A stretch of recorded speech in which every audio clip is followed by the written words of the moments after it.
buenos días a todos. Hoy tenemos el honor de tener al doctor Domingo Acosta, arquitecto de la UCB, profesor titular de la Facultad de Arquitectura y Urbanismo también de la Universidad Central de Venezuela. Tiene un máster y un PhD en arquitectura de la Universidad de California, Berkeley, y es profesor invitado de diversas universidades nacionales e internacionales. Es director del BAT Proyecto y Consorcio BAT PNA. Muchísimas gracias, doctora Acosta, por estar hoy con nosotros. Bueno, saben que tenemos ya arquitectura aquí en la Católica. Voy a ofrecer su ponencia, con su permiso, a los de arquitectura porque es muy interesante. Claro, con Entonces, mucho gusto. Y de hecho, cuando quieran y dispongan, les puedo repetir la charla. usted estaría compartiendo pantalla, ¿no es verdad? Bueno, a eso voy. Sí, señor, cuando me diga. Sí, cuando quiera.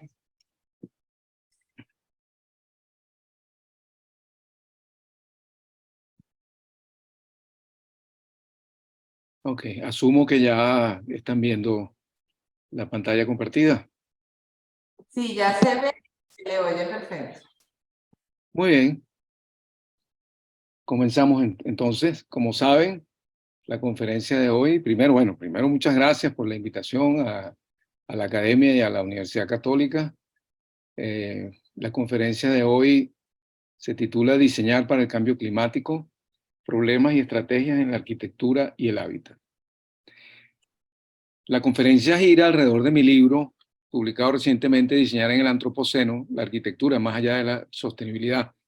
Este libro pudiera haberse titulado tranquilamente Diseñar para el cambio climático o Diseñar para la crisis ecológica, pero preferí utilizar el concepto científico del Antropoceno en virtud de que él mismo ha adquirido una connotación que va más allá de la ciencia e incluye a la política y la cultura como visión de la crisis climática que agobia el planeta. Este libro ganó el premio a Juan Manuel Cajigal al mejor libro de texto en Ingeniería y Hábitat de 2020. Quizás no lo sepan, pero repaso, el Antropoceno es la nueva época geológica en la que después de 10.000 años de la relativa estabilidad climática del Holoceno, la huella de la actividad humana en el planeta se ha vuelto tan extensa y activa que se ha convertido en una fuerza geológica colosal, equiparable con las fuerzas de la naturaleza en su repercusión sobre el funcionamiento del sistema Tierra. Vamos a ver hoy la evolución del diseño sostenible. Y cuando digo diseño, me refiero e incluyo a todas las disciplinas de la ingeniería y el hábitat, incluyendo la arquitectura y el urbanismo. Vamos a ver de dónde venimos, ¿no? Porque en el libro presento la evolución del pensamiento que condujo a los conceptos actuales del diseño sostenible desde los años 70, que yo empecé a estudiar arquitectura, hasta nuestros días, hasta la segunda década del siglo XXI, y se plantea el difícil panorama de dónde estamos y hacia dónde vamos, qué enfrentamos como humanidad, qué opciones tenemos como profesionales para aportar en nuestro campo de acción en esta nueva época del antropoceno. Vamos a tratar los siguientes temas: la evolución del diseño sostenible. Vamos a ir desde el diseño bioclimático hasta el diseño para el cambio climático en 3 etapas. Vamos a ver la relación entre diseño arquitectónico y desarrollo sostenible, diseño urbano, ingeniería y hábitat y desarrollo sostenible. Y vamos a ver qué significa diseñar para el cambio climático. En el primer capítulo, es decir, la primera etapa que yo identifico, es la de arquitectura bioclimática y sistemas constructivos. Esta es la portadilla del primer capítulo. Aquí hacemos una revisión de cómo la arquitectura bioclimática y la tecnología de la construcción configuraron un precedente significativo en la búsqueda de una arquitectura y hábitat sostenible. Y hubo varios temas que cuando yo era estudiante colmaron mi atención, principalmente el diseño bioclimático, la incidencia del lugar geográfico y de la cultura en nuestro clima tropical, y en la definición de una arquitectura de carácter propio y arraigada al sitio en el que la tecnología jugaba un papel fundamental. Aquí tenemos varios referentes: el maestro Carlos Raúl Villanueva, que es una gran referencia a la arquitectura moderna en el trópico; Frutos Vivas, referente obligatorio de la arquitectura latinoamericana y que hizo muchas innovaciones en tecnología también; el profesor Juan Pedro Posani, que nos habló extensivamente del trópico del lugar; y mi casa, el IDEC, el Instituto de Desarrollo Experimental de la Construcción de la Facultad de Arquitectura, con su investigación desde los años 70. Aquí está presente Alfredo Silento, fundador del instituto, con otros 3 grandes, Enrique Hernández, José Adolfo Peña, quizás se me escapa alguno, pero que nosotros los veíamos también con gran respeto y admiración por su aporte en la tecnología. En ese momento, el clima, la arquitectura, y especialmente estos escritos de Villanueva, del sentido de nuestra arquitectura colonial, empezaban a tener una influencia sobre lo que hacíamos. El tema de la identidad cultural también fue importantísimo, porque veíamos con muchísimo interés la arquitectura colonial, la vivienda popular, la vivienda indígena de los aborígenes originarios de nuestro país, sobre todo de la Orinoquia. Y nos planteamos y entendimos que era el diseño bioclimático, que es básicamente un diseño que responde al lugar. Es decir, el clima moldea la respuesta de la arquitectura, del urbanismo y de todo lo que tiene que ver con el hábitat y la incorporación del ser humano con la naturaleza en su intervención en la naturaleza. La relación entre el confort térmico del ser humano, el ambiente construido y las condiciones particulares del clima local, y sobre todo teníamos un reto que era el de diseñar ambientes sin climatización artificial y lograr que los espacios urbanos abiertos estuvieran llenos de verde y fueran agradables y gratos para el estar allí, para la respuesta de confort climático. Y en ese sentido hicimos varios proyectos en la facultad, incluso algunos se construyeron a nivel de prototipo.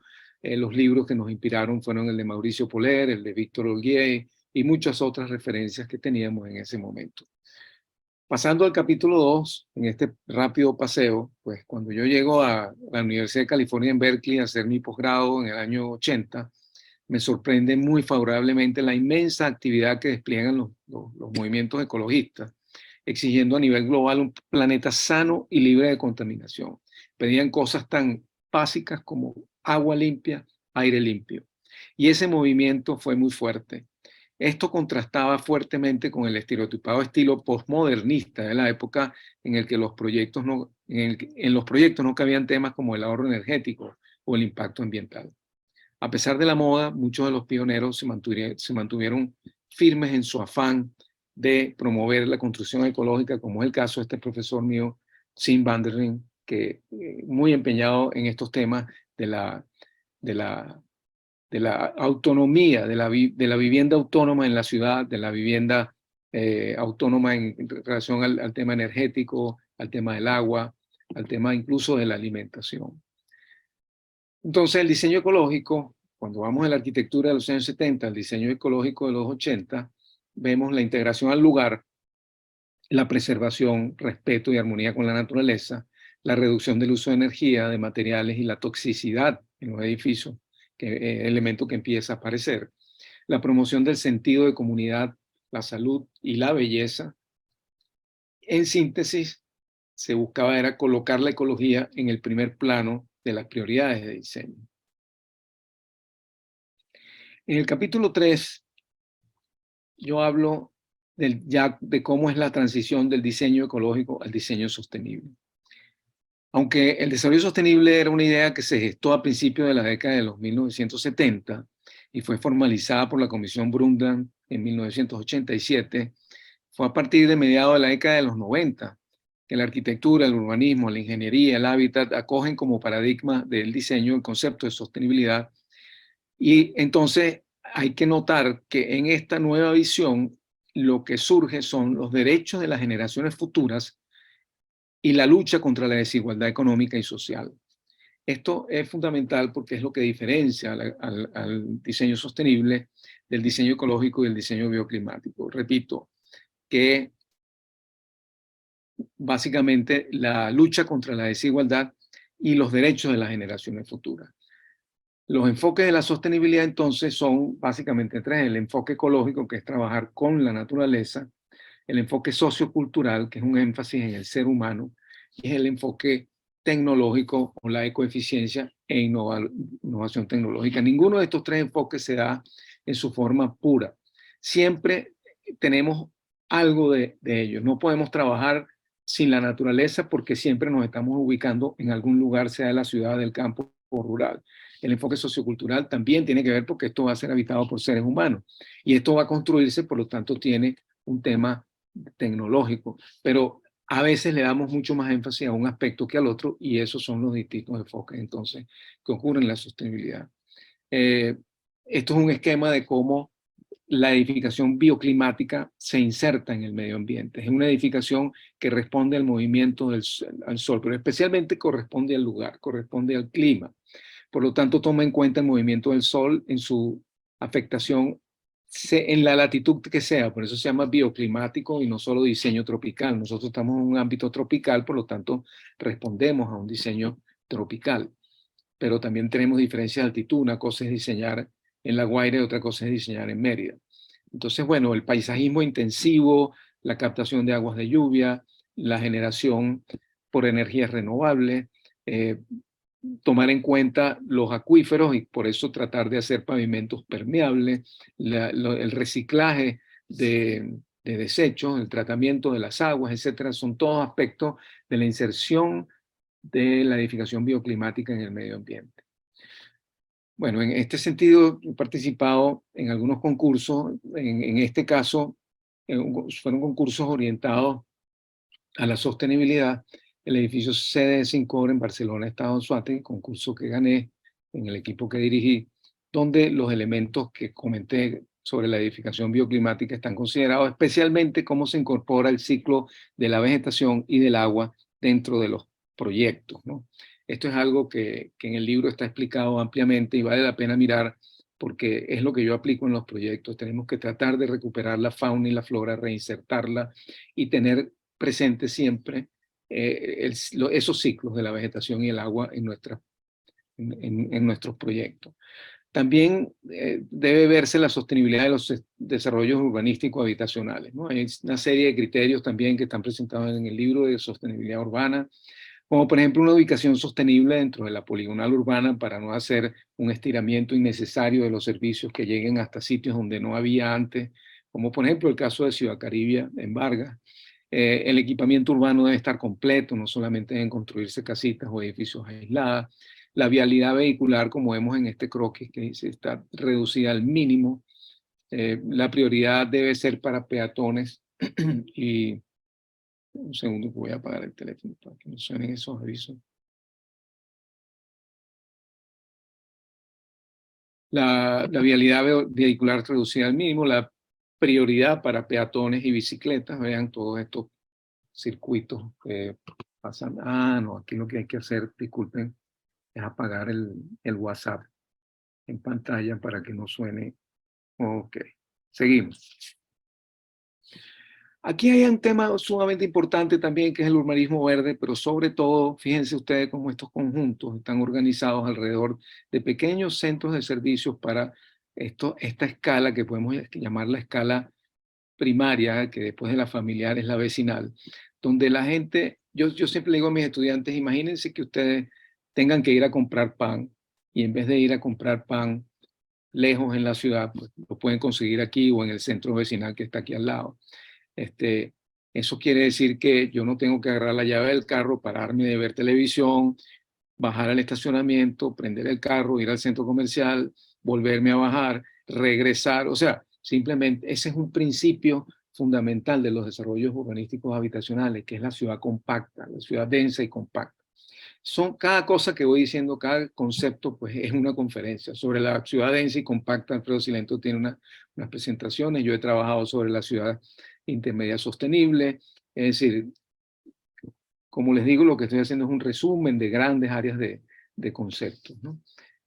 También es un ejemplo el proyecto de la subsede de Guayana, que es otro concurso en el que participé y que ganamos con mi hermano Miguel Acosta como coautor. Es un tepuy en lo alto de Ciudad Guayana, lo que se expresa aquí. Es un edificio enteramente bioclimático con generación por energías renovables por elementos, molinos de viento, eso se llama aerogeneradores, ¿no? Que están para las áreas externas de la iluminación del conjunto. Vemos la integración del edificio a la ciudad, a través de anfiteatros, plazas. Esto también está publicado en varias revistas, en la revista Entre Rayas en particular se puede conseguir. Yo le mandé a ustedes en las lecturas que nos sugirieron los profesores que les mandáramos a ustedes, pues se los envié, ¿no? Ahí lo pueden ver. Aquí ven el análisis bioclimático del edificio, cómo funciona toda la malla vegetal y toda la capa que tiene de protección solar para disminuir las cargas térmicas y así bajar el consumo energético en más de un 40% en relación a edificios convencionales, ¿no? Bueno, pero vamos entonces a la parte conceptual más allá de los ejemplos. Vamos a ver cuál fue la evolución de estos criterios de los años 70, 80, 2000 y 2020. ¿Qué logramos? En los años 70 trabajamos en arquitectura bioclimática, la pertenencia al lugar, a los valores locales, al ahorro energético. En los años 80 colocamos la ecología como primera prioridad en el diseño. En los años 90, que es el desarrollo sostenible, apuntamos a los derechos de las futuras generaciones en un primer plano y a disminuir la inmensa desigualdad entre ricos y pobres. Pero yo pregunto, y ahora vamos al capítulo 4, ¿hasta qué punto se logró esto último? ¿Hacia dónde vamos? Entonces, ya ven que la portadilla del capítulo 4 no es a color, la veo más bien gris por el momento. Para aquel entonces, la sostenibilidad representaba una sólida esperanza para el futuro de todos. Pero bueno, pasaron 40 años y a pesar de múltiples esfuerzos y muchos intentos, el planeta está en camino hacia una tragedia ecológica de grandes proporciones que apenas estamos a tiempo de evitar. ¿Dónde estamos? ¿Hacia dónde vamos? Bueno, estamos en el Antropoceno. Como les dije antes, la nueva época geológica en la que la huella humana en el medio ambiente global es lo que determina el funcionamiento de la biodiversidad del sistema Tierra. Pero el obstáculo más formidable que tenemos que ha encontrado el concepto de desarrollo sostenible ha sido el predominio global del modelo económico basado en aquel dogma de crecimiento ilimitado, indefinido, permanente,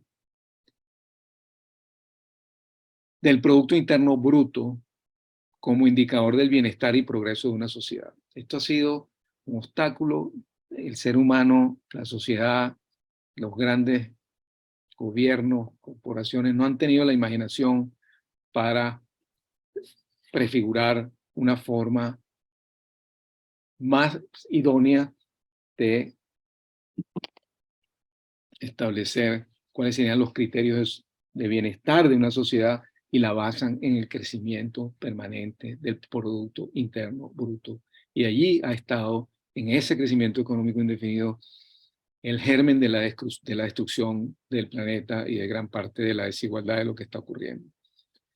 La obsesión por este crecimiento perpetuo se ha combinado con el modelo tecnoindustrial de producción y consumo exacerbados que vienen desde la revolución industrial y se ha intensificado profundamente desde la gran aceleración de mediados del siglo XX.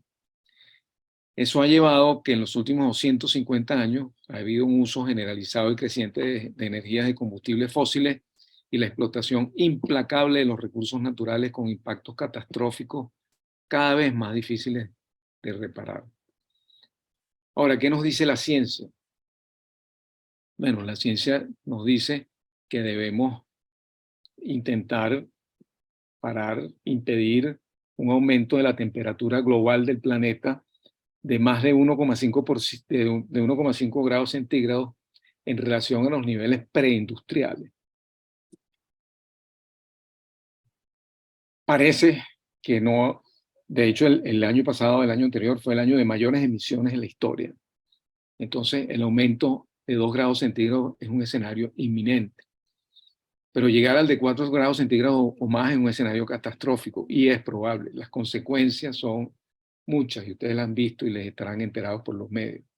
Derretimiento de los polos, subida del nivel del mar, sequía, inundaciones, disminución en la producción de alimentos, migración y refugiados climáticos, pérdida de la biodiversidad y mucho más. Cada una de estas cosas también, cada una de estas consecuencias tiene una cantidad de explicaciones y de consecuencias a su vez que que deben ser revisadas. Vean nada más la disminución en la producción de alimentos, que si combinado con una guerra como la de Ucrania, pues termina de castigar a las poblaciones más vulnerables.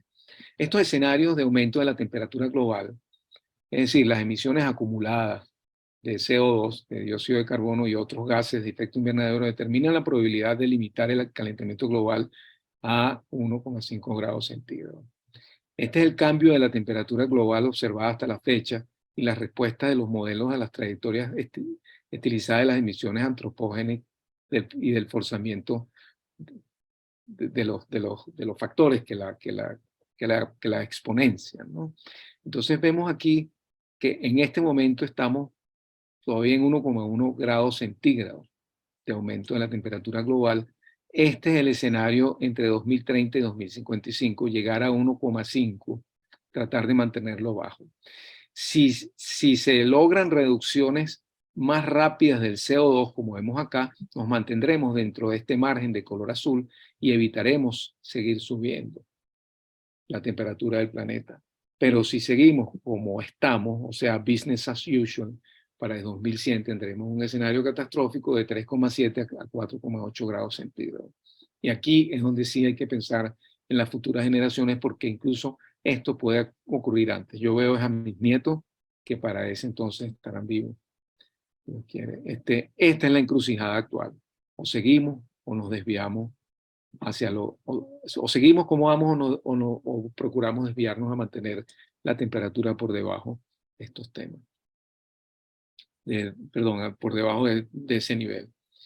Quiero hacer una pausa para hacer una serie de reflexiones.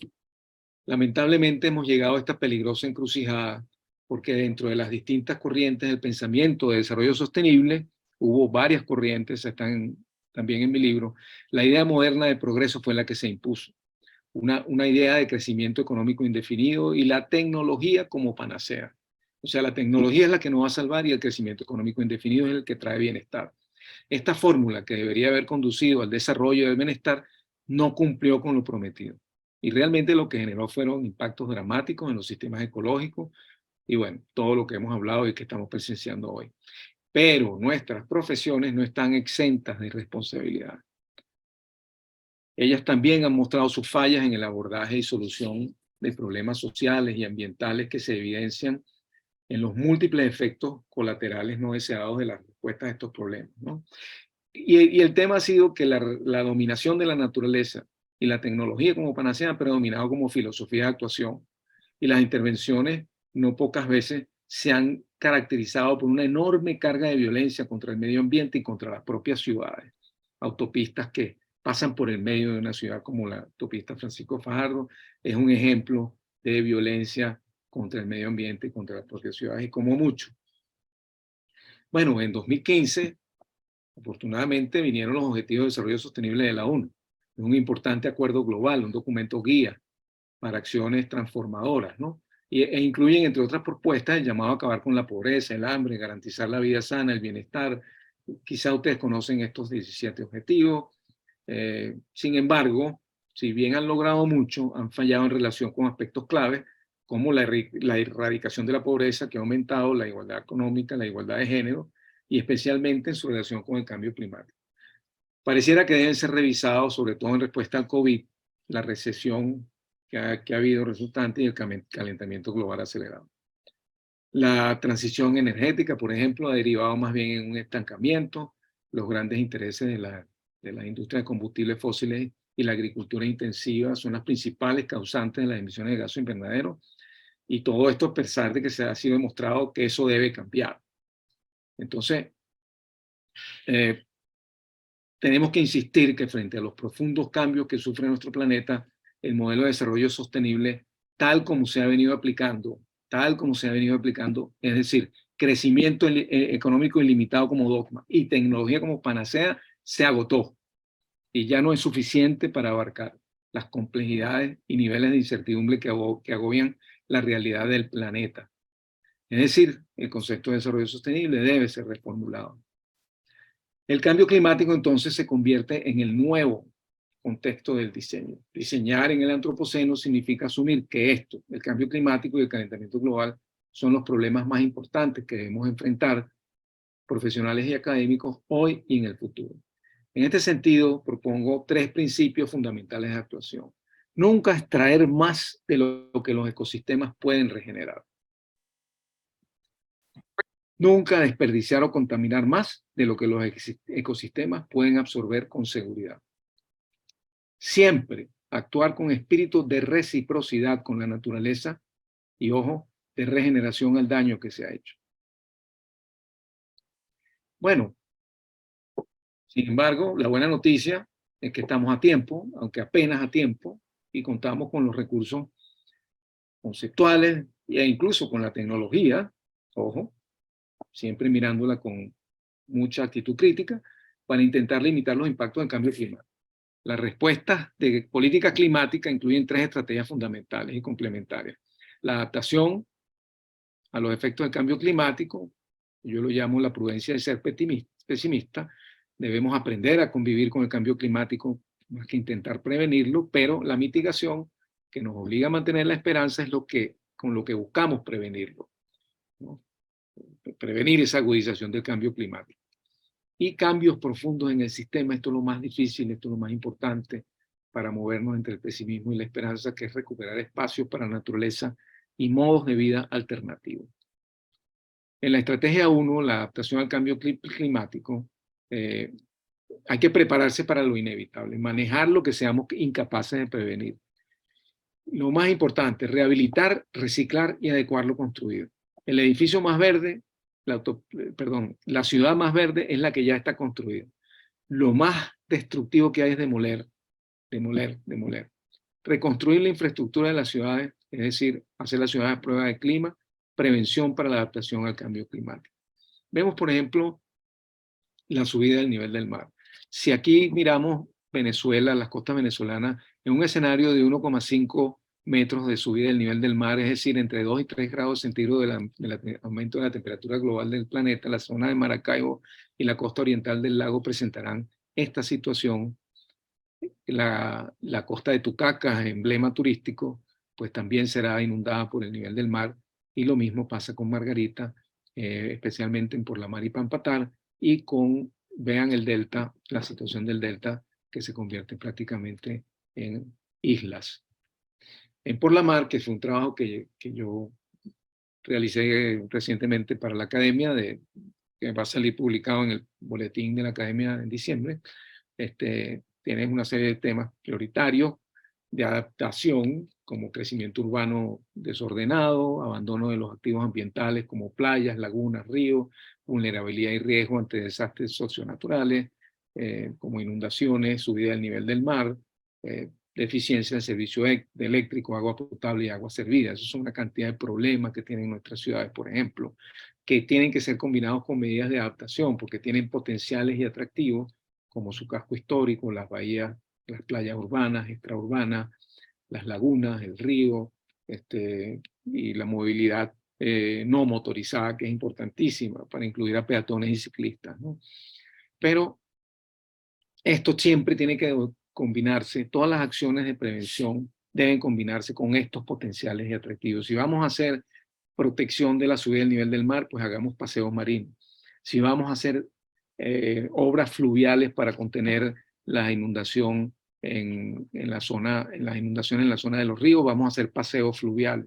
Es decir, y si vamos a sembrar la ciudad, vamos a aprovechar de que al sembrarla hagamos vías.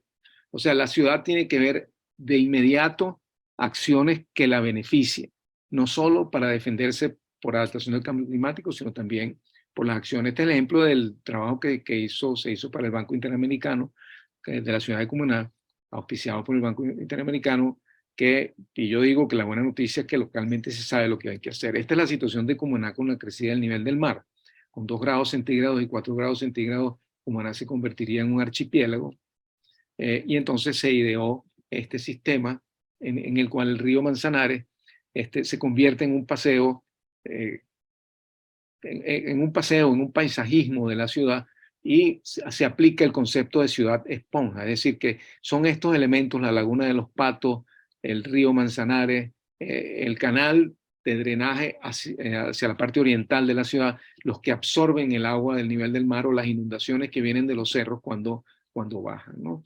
Entonces, este principio es fundamental para la realización de obras de adaptación al cambio climático. La segunda estrategia es la de mitigación, que es eliminar la emisión y revertir la acumulación de gases de efecto invernadero. Para eso se trata primero de limitar la demanda eléctrica, de demanda de consumo, y con eso reducimos emisiones, y limitar la demanda no es tan complicado, ya vamos a ver. Impulsar la eficiencia energética, no solo con los aparatos que se utilicen eléctricos, sino con el diseño bioclimático, tanto a nivel urbano como a nivel de las edificaciones, y sustituir combustibles fósiles por energías renovables y limpias. Ahora, si seguimos con la trampa del aire acondicionado y la irracionalidad energética, pues bueno, no vamos a ir para ninguna parte. ¿Por qué vamos a aplicar en Puerto Ordaz curtain wall o vamos a hacer un cubo negro en Caracas? Está claro que cuanto más calor hace, más se utiliza el aire acondicionado, y cuanto más se utiliza el aire acondicionado, más calor se genera, ¿no? Entonces, vean lo que está ocurriendo. Fíjense cuando vayan por la autopista del Este, Francisco Pajardo, Guaycaipuro, no importa, van a ver todo el sector, todo este eje que va de Boleíta por la Francisco Miranda, llega a Chacaíto y luego se va a la zona premium de las Mercedes. Vean los edificios y díganme si tienen protección solar o si son de cristal, fachadas de cristal de curtain wall. Y ahí conversamos sobre cómo se va a atender esta demanda eléctrica. Bueno, las estrategias de mitigación entonces son principalmente las energías renovables, pero yo digo que deben ser descentralizadas y de producción local. No pueden ser monopolizadas por grandes corporaciones ni por el Estado. El transporte público debe predominar frente al auto privado. Nada ganamos con el carro eléctrico, ¿no?, si sigue siendo individual. Es preferible tener un transporte público organizado y eficiente. Edificios de energía cero, importantísimo, y ciudades sostenibles con urbanismo verde. Las tecnologías, bueno, las tecnologías renovables tienen unas escalas de aplicación que van desde los edificios y conjuntos, escala urbana, escala regional y de gran escala. Vamos a ver rápidamente unos ejemplos. Techos solares verdes, que son una contribución a la moderación del clima en los edificios y a la generación de energía solar. Los edificios de energía cero, como el ejemplo que les di antes del Banco Central de Venezuela en Guayana, y estos otros ejemplos que abundan en la literatura. La energía solar comunitaria, que hay que considerarla tanto integrada a la red como fuera de la red. ¿Okay? Y las tecnologías en la escala de edificios y vecindarios, como se hace en Berlín, que empezaron a ocupar los techos de los edificios con energía, con paneles solares, y como la ciudad de Nueva York también está convirtiendo miles de techos en proveedores de energía. Y esta declaración, ¿no?, los grandes edificios dañan el clima, la ciudad de Nueva York espera cambiar eso. Eso se está haciendo en este momento. Por otra parte, a la escala de la ciudad se pueden establecer sistemas integrados a la red pública a través de distritos solares. En la facultad en la Escuela de Geografía de la Universidad Central se han realizado estos estudios sobre distritos solares, por ejemplo, en el área metropolitana de Caracas. Está la tesis de Jonathan Torres, tutoriada por la doctora Karenia Córdoba, donde se han identificado los distritos con baja viabilidad hasta los distritos con muy alta viabilidad para energía solar. Y la energía solar flotante es otro ejemplo, ¿no? Aquí vemos lagunas de riego que sirven para generar energía solar, y la energía solar a nivel internacional, como de Australia, pues que le provee el 20% le provee el 20% de su electricidad a Singapur, ¿no?, a través de una granja solar de 12.000 hectáreas, ¿no?, y 3.700 kilómetros de cable submarino para despachar 3 gigavatios de electricidad en un arreglo de 10 gigavatios. La estrategia 3, la más difícil, que es promover cambios profundos. Bueno, es muy probable que la adaptación y la mitigación no sean suficientes para salvarnos de una debacle ecológica. Se deben producir cambios profundos en los sistemas de producción y consumo predominantes. que conduzcan a la sociedad a recuperar espacios para la naturaleza y crear modos de vida alternativos que no contengan las semillas de su propia destrucción y que se concentren, como dije antes, uno, en el bienestar humano y dos, la estabilidad ecológica. Repito, que se concentren en el bienestar humano y la estabilidad ecológica y no en el crecimiento económico perpetuo que solamente favorece a algunos pocos, y por eso la desigualdad. En ese sentido, los profesionales estamos obligados a participar activamente en la transformación a fondo y profunda que se debe producir. ¿En qué debemos pensar? ¿Cómo contribuir? Es decir, estos cambios sistémicos profundos deben incidir en los sistemas de producción tecnoindustrial y de consumo y despilfarro exacerbado. Promover cambios hacia modelos de desarrollo alternativos enfocados, repito, en el bienestar humano y la estabilidad ecológica. ¿Cómo contribuir? Bueno, aquí son 5 puntos. Me tomará unos 10 minutos para terminar. En primer lugar, y en esto podemos nosotros contribuir, 5 puntos en los que los profesionales podemos contribuir. Combatir la desigualdad y la pobreza. Esto no es un simple enunciado altruista, es un principio de profundas consecuencias para la vigencia y pertinencia social de la ingeniería, de la arquitectura, del urbanismo, de todas nuestras profesiones. Recuerden la encuesta de ENCOBI, de la UCB, la UCAP, la Simón Bolívar, en que la pobreza total en nuestro país oscila entre 80 y 90%. En el mundo sabemos cuál es la desigualdad. El 1% de la población tiene el 90% de los activos y los recursos. Y esto se hizo en base a una serie de indicadores como alimento, y ahí digo ingeniería agrónoma, agrícola, agua potable, ingeniería hidráulica, dormir bajo techo, arquitectura, ingeniería civil, acceso sanitario, ingeniería sanitaria, educación, hacer escuelas seguras, problemas en los que estamos todos calificados para contribuir. Y repito, más que obras nuevas, la tarea descomunal que tenemos por delante es la de reconstruir nuestra infraestructura, nuestras ciudades y las edificaciones, comenzando por las zonas de barrios pobres, y también las de clase media que se han deteriorado enormemente, que albergan a la gran mayoría de la población. Después, debemos promover cambios necesarios en el modelo económico predominante. O sea, el crecimiento económico, vuelvo a repetir, no equivale a desarrollo o a bienestar.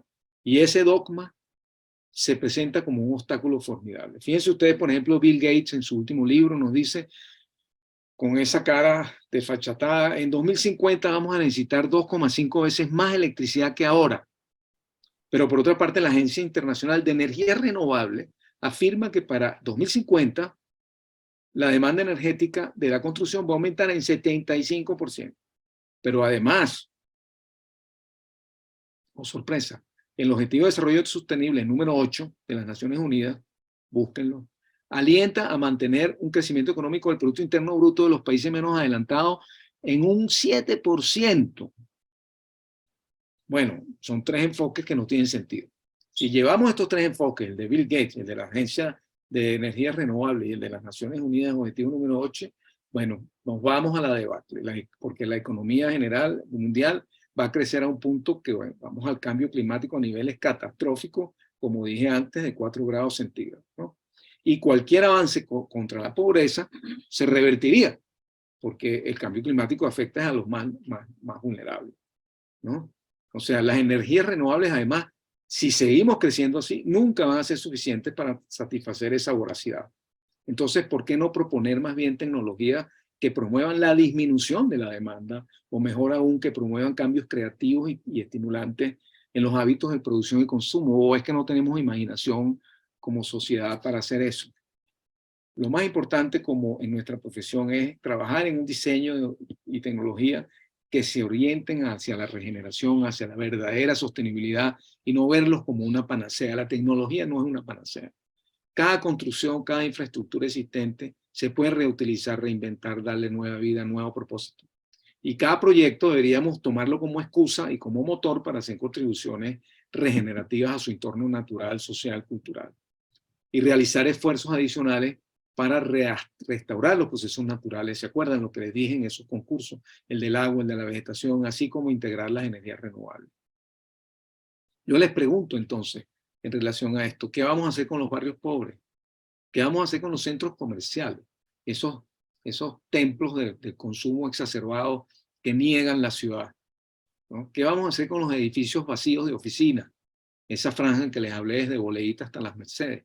¿Qué vamos a hacer con esos elefantes blancos, o como los querramos llamar, Parque Central, el Helicoide y 1000 obras que están destruidas y sin finalizar?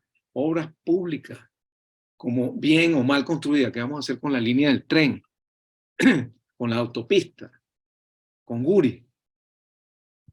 O sea, aprender entonces a hacer obras nuevas está bien, porque nos enseña lo veo como excusa para restaurar, rehabilitar lo construido.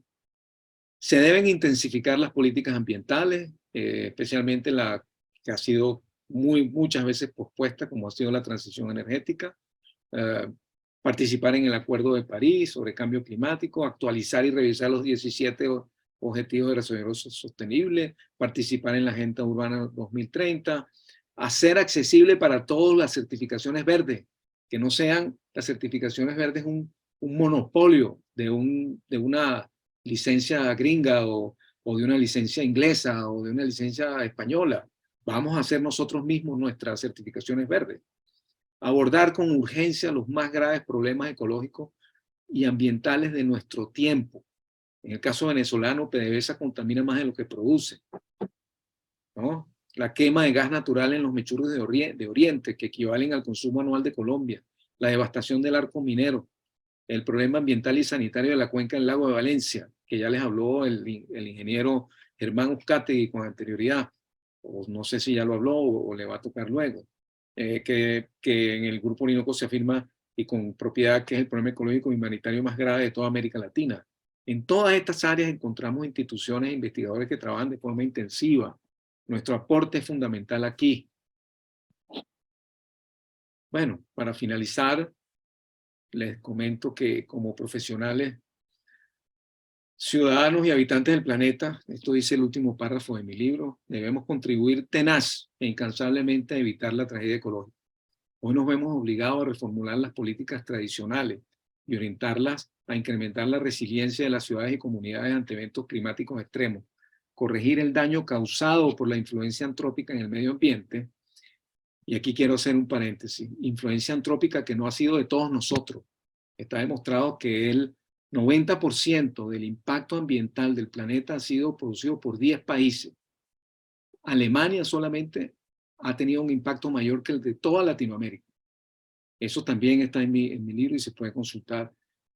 Vislumbrar nuevas formas de producción e intercambio que no dependan de una visión estrecha del mercado como regulador imparcial, que sabemos que no lo es. Estas políticas deben estar orientadas a imaginar y poner en práctica formas de vida alternativas que reduzcan el consumo y el desperdicio masivo y dependan de menos recursos materiales. Todos somos parte de esta tarea y es un tema vital de supervivencia para el planeta y para nuestra especie. Bueno, muchísimas gracias, doctora Costa. Excelente presentación. Para abrir la cámara aquí para que vieran los jóvenes, tengo 3 presentes y 3 en línea. Vamos a ver si hay alguna pregunta aquí en el chat. No, todos dicen gracias, gracias, buenos días. Los que están presentes, ¿qué pregunta tienen? Si ellos tienen la pregunta de esos proyectos que ganaron, fueron ejecutados, están en la actualidad vigentes. No, eso es una mala práctica de los concursos en este país, que 99% no se construye. El de Sincor fue una propuesta del año 2000. Yo he participado en dos concursos con el tema ecológico sostenible, y esos concursos, pues los equipos que he dirigido, pues ganamos, y de eso me siento muy orgulloso, y eso me ha servido como experiencia para seguir adelante en las otras cosas que hago, y en todos los proyectos aplico estos principios, pero no se construyeron. El del Banco Central en Guayana se hizo movimiento de tierra y muros y no se continuó. Bueno, otra pregunta sería, bueno, en su posgrado y maestría, ¿qué considera usted en estos momentos que puede aplicar? Miren, lo más importante que uno aprende en un posgrado porque el pregrado es diferente. Es, como me lo dijo en esa época mi tutor, es aprender a aprender. Eso es lo más importante, eso es lo fundamental, de eso no tengan la menor duda. Bueno, si hacen una especialización, ¿no? Ustedes van a aprender a aplicar los conocimientos y conceptos de vanguardia del estado del arte en su profesión, porque la especialización tiene que ver con la profesión. Yo prefiero, ojalá que no me toque operarme con un especialista en traumatología que con un magíster en traumatología, porque cuando empezamos a trabajar en maestría, estamos aprendiendo a investigar. Y la investigación, aprender a investigar al hacer una maestría, es lo fundamental. Por eso es que yo soy partidario de que las maestrías sean en gran medida presenciales. Y luego viene el doctorado, que el doctorado es, bueno, la culminación de el nivel más alto, junto con el de postdoctorado en los estudios de quinto nivel. Y allí sí les digo que lo que se tiene que hacer es una investigación que demuestre su originalidad en el aporte al estado del arte del campo de conocimiento donde se trabaja. A todo el que quiere hacer doctorado, yo lo primero que le pregunto es, ¿ustedes quieren hacer carrera académica? No, yo lo que quiero es ejercer la profesión. No, entonces no hagas doctorado. No hagas doctorado, no vale la pena. Es un esfuerzo grandísimo. Y bueno, una vez que uno tiene el doctorado, pues vale la pena porque la carrera académica se hace mucho más llevadera. Aprendí muchas cosas en el doctorado y en la maestría. Una de las cosas más importantes que aprendí fue la visualización de los problemas de diseño, los problemas de ingeniería, los problemas de arquitectura, como problemas que no son unidireccionales, que no son problemas de fácil definición porque tienen múltiples actores, múltiples intereses. Son problemas más que técnicos, son problemas sociales, son problemas socioculturales, son problemas donde la mentalidad, la cultura, la actitud frente a la vida, los valores sobre todo, son fundamentales. Cuando uno comprende los valores de los participantes de los problemas en los que uno está trabajando, digamos, los aportes pueden ser muchísimo más impactantes, muchísimo más pertinentes también, ¿no? Digamos que, ¿y cómo sabe uno cuáles son los usuarios? Bueno, en algunos casos en la ciudad existente o en las edificaciones existentes ya uno sabe quiénes son los usuarios. Si uno está construyendo algo nuevo, entonces tiene que imaginarse cómo son los usuarios. Eso lo llamamos el usuario desconocido. Y el usuario desconocido es alguien que, como su nombre lo indica, no sabemos quién es.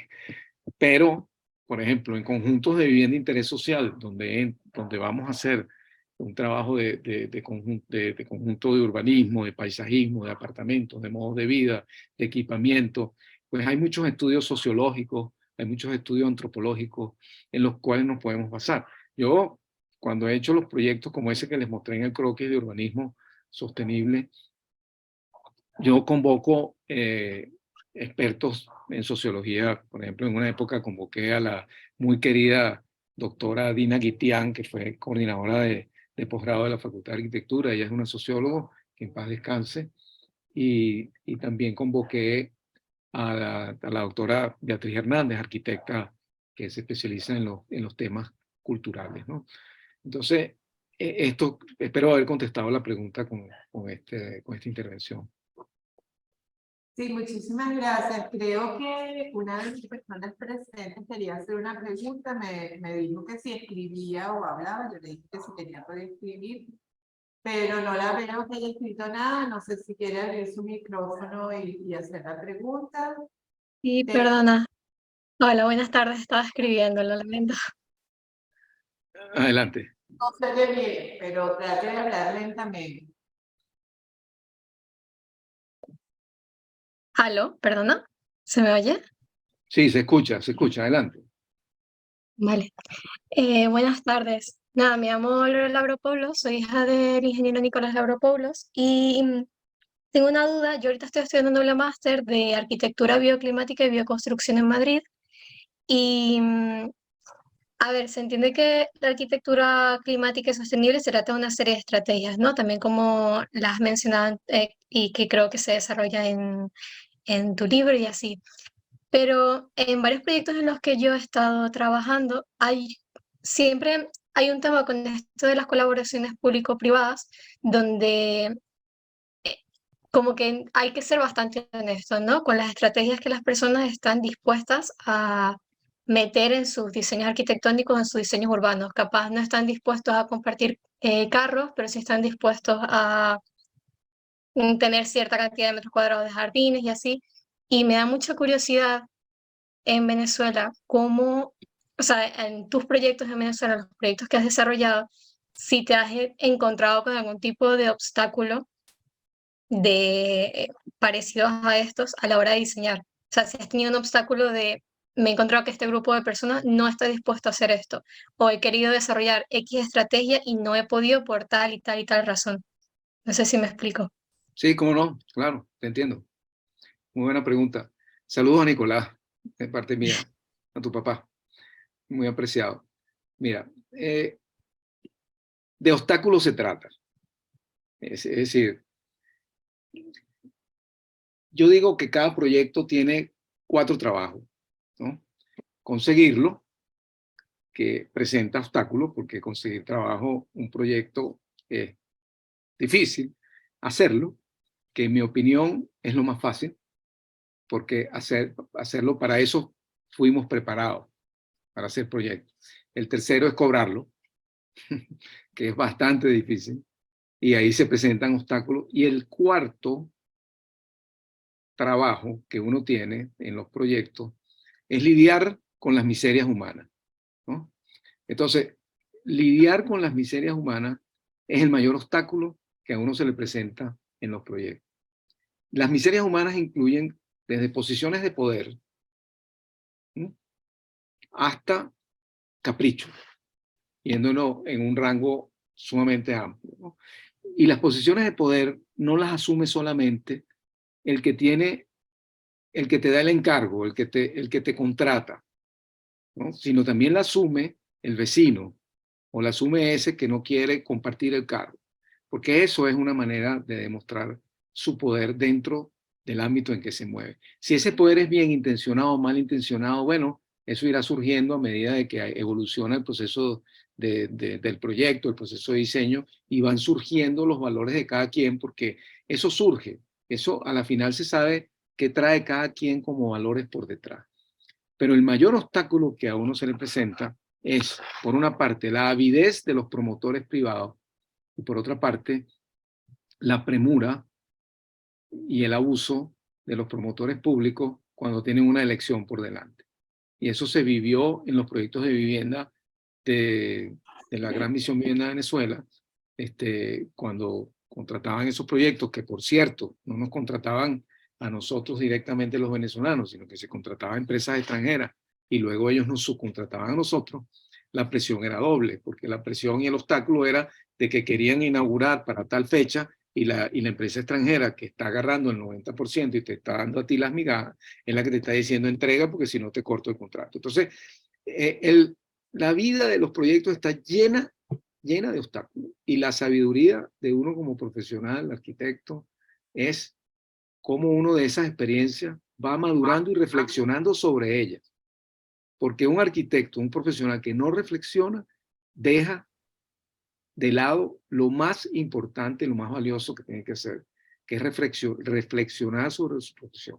Cada vez que hay un proyecto, cada vez que hay una actividad, uno debe revisarla y decir qué pasó aquí, qué hicimos. Esas lecciones aprendidas está bien, pero las lecciones aprendidas me parece a mí más como una cartilla que uno va llenando para un formato de gerencia por objetivos o de calidad o lo que sea, pero ponerse uno con los compañeros o incluso con el cliente, con alguien a reflexionar de qué fue lo que pasó, es tan importante como hacer el proyecto. Espero, Lore, haber contestado tu pregunta. Sí, gracias. Tengo otra, pero no sé si da tiempo o alguien más tiene otra pregunta. Dame tiempo, Lore, de hacer otra pregunta y después otra vez. Rafael Reyes dice, buenos días, excelente presentación, felicitaciones. Tengo algunos estudiantes de la FAO en la charla. ¿Podría darles un mensaje? Gracias. De mi facultad. Ah, sí, hay varios estudiantes aquí de la facultad, dice Reyes. Bueno, pues, primero bienvenidos y bueno, ¿qué mensaje les puedo dar? ¿Qué más mensaje que el que he dado en toda la charla? Por favor, exijan a sus profesores. Perdón, Oladi, cierra el micrófono. Hola. Sí. Queridos estudiantes, exíjanle a sus profesores que por favor incorporen temas de cambio climático, de adaptación, de mitigación, de cambios profundos en los proyectos de diseño. Por favor. Sí, hay otra pregunta de Oladi. Dice, excelente conferencia, doctora Costa, gracias por compartir su experiencia. Mi pregunta, ¿se ha demostrado el impacto de la producción del cemento Portland? Eso es bien interesante también para nuestros alumnos del civil que están aquí, en la huella de carbono? Ya, que no puedo pasar. No sé si usted la puede leer, doctor, es que yo tengo aquí problemas con esto. A ver. Ajá, en la Bueno, huella. sí, ya leí la pregunta. Doctora Oladi, bueno, mi opinión sobre los materiales con altísimo contenido de energía incorporada, como se llama la energía que se utiliza para la producción de un material y que ya viene con el material incorporada antes de llegar a la obra.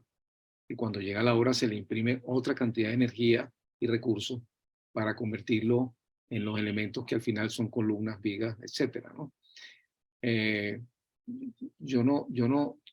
A ver, ningún material es malo per se. Todo depende de cómo se use. Por ejemplo, las estructuras de concreto son unas estructuras que han demostrado su capacidad y competencia sismoresistente, si están bien utilizadas. Sí, bueno, Pero perdón, doctor, que es que se está sustituyendo parte de ese cemento por caliza y que la caliza. sí, bueno, sí, no, pero es que eso se ha hecho, pero no por caliza, lo que se sustituye es por cenizas puzolánicas, ¿no? Y por otros componentes. No, pero quizás puedo hablar para preguntar, quizás. Sí. Sí, Claro. sí, es que en el país en los últimos años lo que se ha visto es que se está sustituyendo el cemento con caliza.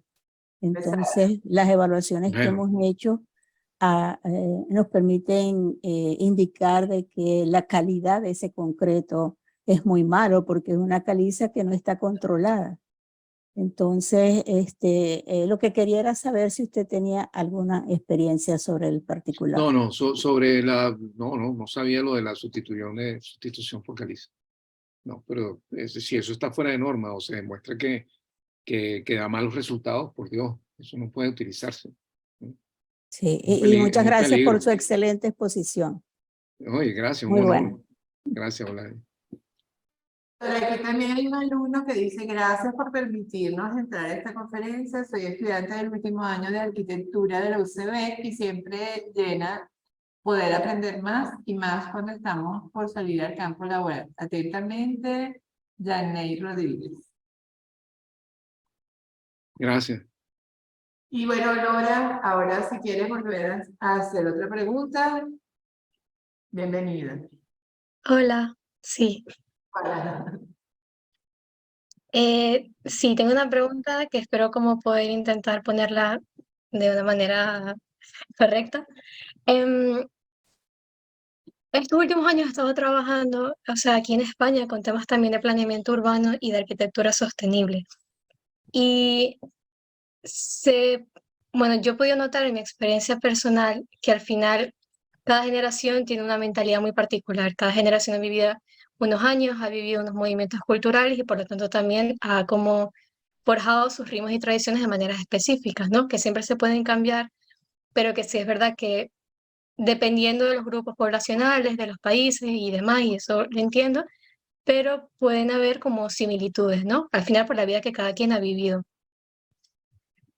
Cuando yo, por ejemplo, se lo comento a mis padres o se lo comento a tíos o a familiares como de edad mayor, es más complicado no entender, pero conversar sobre sostenibilidad o de cambios sostenibles que se puede hacer, no solamente en el día a día, sino en la propia arquitectura. Si se va a remodelar una casa o se va a hacer un pequeño proyecto, como introducir estos temas, a veces puede ser complicado.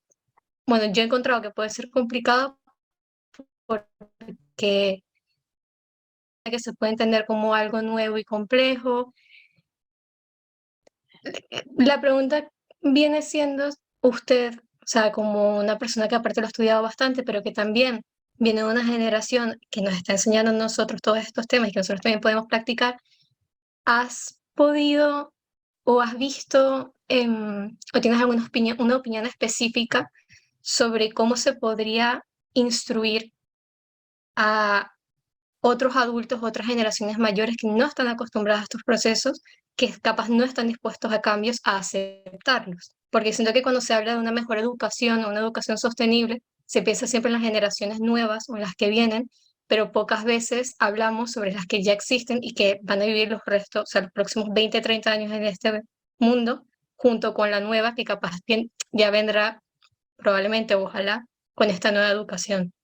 No sé si eh, has pensado pues, puedes recomendar como procesos específicos o sistemas específicos donde nosotros mismos podamos al día, a la hora de mañana trabajar como profesionales en ello, convencer o convivir nuestras ideas con, sí, con ideas contrarias de generaciones mayores.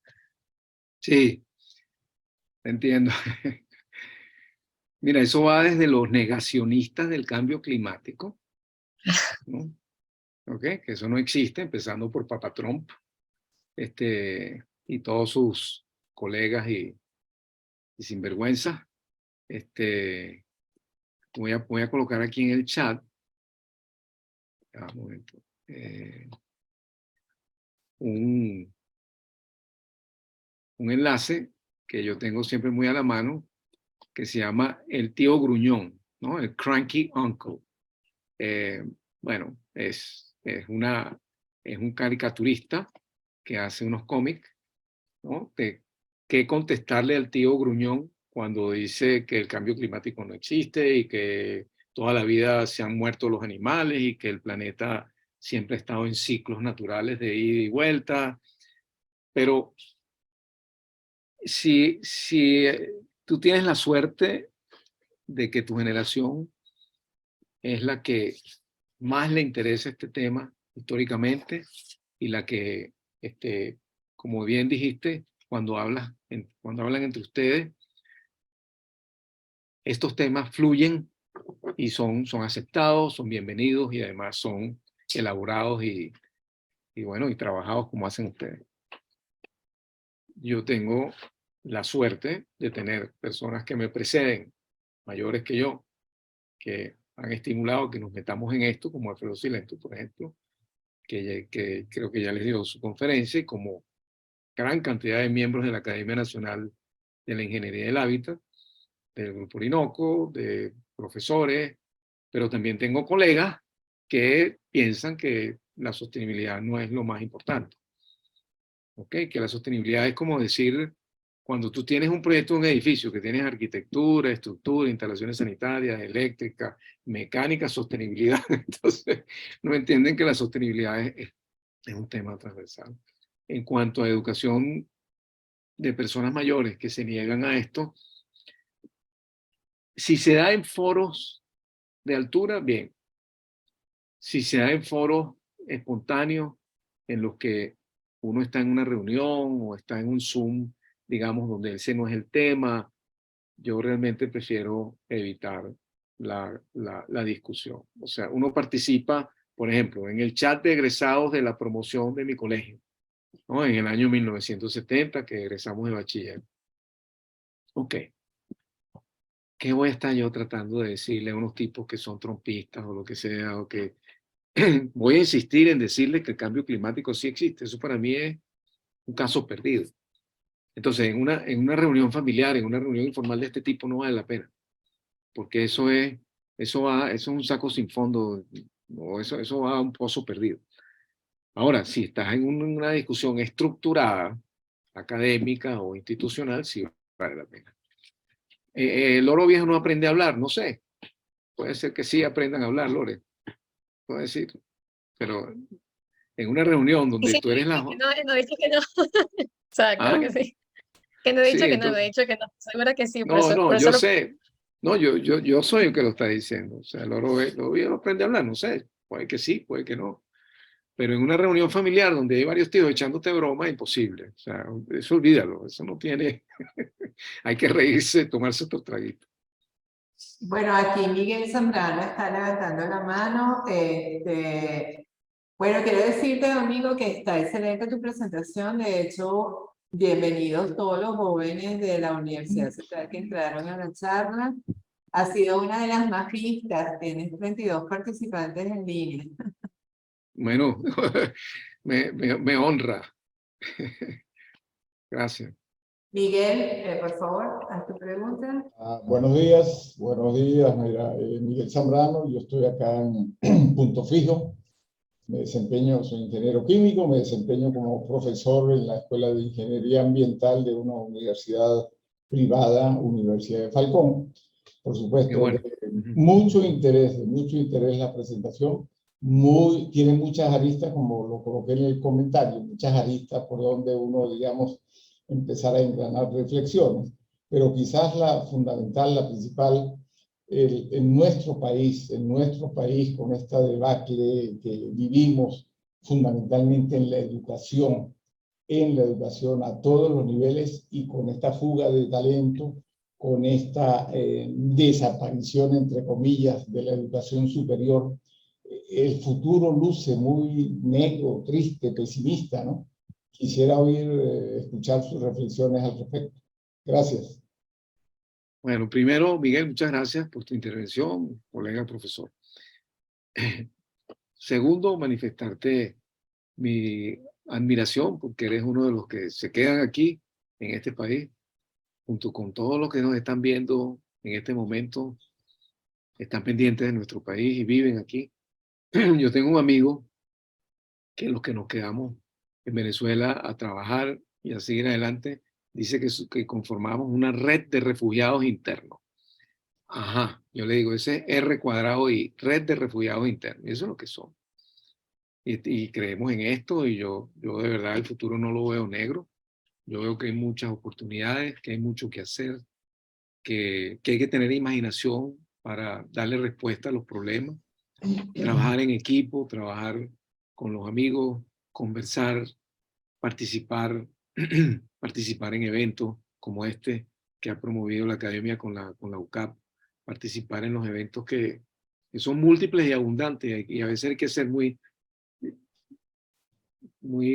quisquilloso para elegir uno, porque no hay tiempo. Por eso agradezco tanto a las 30 y tantas personas que han estado aquí, porque hay demasiadas cosas, demasiada oferta.